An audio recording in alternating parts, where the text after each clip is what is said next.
तुम्ही काल शरद पवारांची भेट घेतली असं सांगितलं असतं की राष्ट्रवादी काँग्रेस शरद पवार पक्षातून विचारांची गट निर्माण झाले. एकाचं म्हणणं आहे की अजित पवारांसोबत आपण सत्तेत जावं, तर दुसऱ्या गटाचं म्हणणं आहे की भाजप सोबत आपण सत्तेत जावं. अजित पवारांबरोबर जाणं आणि भाजप बरोबर जाणं एकच आहे, बरोबर ना? मी शरद पवार साहेबांना ओळखतो, जवळजवळ त्यांच्याबरोबर मी रोजच असतो. संसदेमध्ये, राज्यसभेत त्यांच्या आणि माझं जागा बसण्याची ही बाजूलाच, आम्ही एकत्रच बसतो. की बहुतेक कुणीतरी फार ठरवून आम्हाला जागा वाटप केलेलं आहे. मला असं वाटत नाही की माननीय शरद पवार साहेब त्यांनी जो विचार पुरोगामी महाराष्ट्राचा,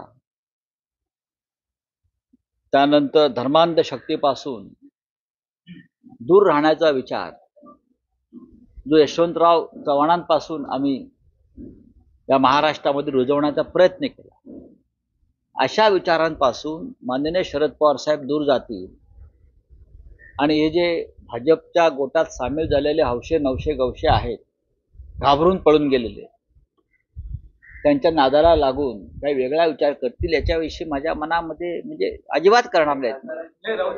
आणि दुसरा असा आहे की याबाबत मध्यस्थी कोण करताय, कोण करताय? नाही, या संदर्भात मोठा उद्योगपती कशाला, गौतम अडाणींचं नाव घ्या ना तुम्ही कशाला लाजताय?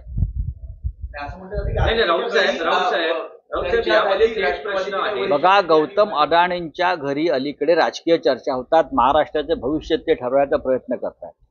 कोण? गौतम अडाणी, ज्याने महाराष्ट्राचं विमानतळ ताब्यात घेतलं, ज्याने धारावीसह हजारो एकर जमीन मुंबईची गिळली, ज्याने महाराष्ट्राचे जकात नाके ताब्यात घेतले सत्ता आल्याबरोबर, हे गौतम अडाणी महाराष्ट्राचं सामाजिक आणि राजकीय भवितव्य ठरवणार आहे. हे गौतम अडाणी म्हणजे का आचार्य विनोबा भावे आहेत का? हे गौतम अडाणी म्हणजे दादा धर्माधिकारी आहेत का? हे गौतम अडाणी म्हणजे जमनलाल बजाज आहेत का? हे गौतम अडाणी म्हणजे सन्माननीय आदरणीय यशवंतराव चव्हाणजी आहेत का, की जे या राजकारण्यांच्या गटातटामध्ये मध्यस्थता करून महाराष्ट्राला पुढे नेण्याचं काम करतायत? काय आहे? एक उद्योगपती जो नरेंद्र मोदींचा मित्र आहे आणि मित्र म्हणून हा महाराष्ट्र आणि देश लुटण्याचा प्रयत्न करतोय म्हणून देशामध्ये गोंधळ सुरू आहे, तो या महाराष्ट्रामध्ये राजकारण करणार, महाराष्ट्राचे भवितव्य ठरवणार, आणि जे मुंड्या खाली घालून त्यांच्या घरी बसतायत त्यांना लाज वाटली पाहिजे मराठी म्हणून स्वतःला म्हणवून घ्यायला. राऊत साहेब, या थेट असा प्रश्न आहे की शरद पवार सुप्रिया सुळे वगळता जे अन्य एनसीपी शरद पवार गटाचे खासदार आहेत ते अजित पवारांच्या पक्षात जाऊ शकतात यासाठी, कारण अजूनही केंद्रात माननीय शरद पवारांच्या गटाला मंत्रीपद नाहीये. प्रफुल्ल पटेल यांच्या मंत्रिपदासाठीची ही सगळी तजवीज शरद पवार कसरत सुरू असल्याचं म्हटलं अजित पवार गटाला मंत्रीपद केंद्रात यासाठी नाही, कारण मंत्रिपदाचा जो केंद्रात फॉर्म्युला ठरलेला, मला वाटतं 6 खासदारांमागे एक, तर माझी अशी माहिती आहे की प्रफुल्ल पटेल किंवा अजित पवार गटाला सांगितले तुम्ही पवार साहेबांचे 5 खासदार फोडून घेऊन या, तेव्हा तुमचा 6चा कोटा पूर्ण होईल आणि मग तुम्हाला मंत्रिपद देऊ. यासाठी पवार साहेबांच्या पक्षाचे पवार साहेबांनी कष्टाने निवडून आणलेले खासदार, वयाच्या 84व्या वर्षी जीवाचं रान करून त्यांनी खासदार निवडून आणले आणि हे लोक त्यांचा पक्ष खासदार फोडतायत.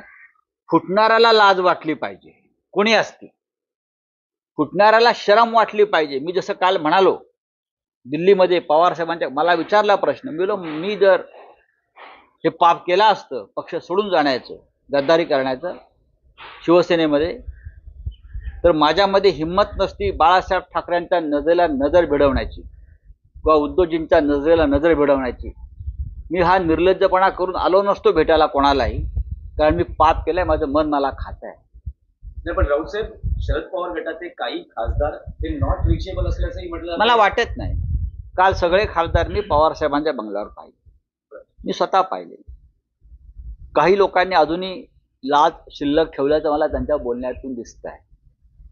शरद पवारांसारखा एक महान नेता या महाराष्ट्रामध्ये आहे. बाळासाहेब ठाकरेंनंतर आम्ही त्यांच्याकडे पाहतो. जे कोणी असा विचार करत असतील तर ते पवार साहेबांशी बेईमानी करत नसून ते महाराष्ट्राशी बेईमानी करतात असं मी समजतो. मध्यस्थी करण्याचा प्रयत्न चालू आहे नाही, नाही. करण्याचा प्रयत्न सुरू आहे. मध्यस्थी करण्याचा प्रयत्न सुरू असेल आणि पक्ष फोडण्याचा प्रयत्न एकाच वेळेला सुरू असेल ही दुधारी तलवार आहे. पण हे फार काळ टिकेल असं मला वाटत नाही, राहील असं मला वाटत नाही. प्रत्येक गोष्टीला एक अंत असतो.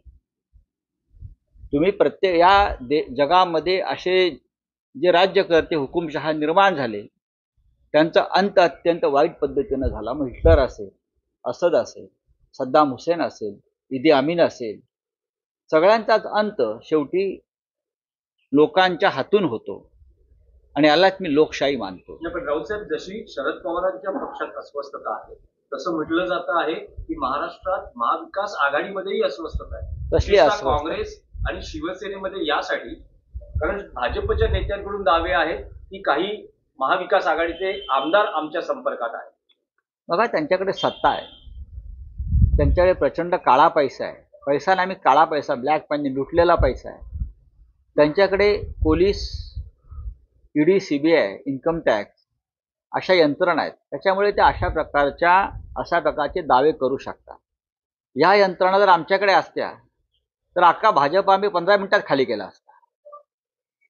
काय, या यंत्रणा जर आमच्या हातामध्ये असत्या ना तर इतकंच कशाला, बॅलेट पेपरवर निवडणुका घेऊन दाखवा, निकालाची मतमोजणी सुरू होताच अर्धे भाजपवाले देश सोडून पळून गेलेले असतील, मोठे मोठे नेते.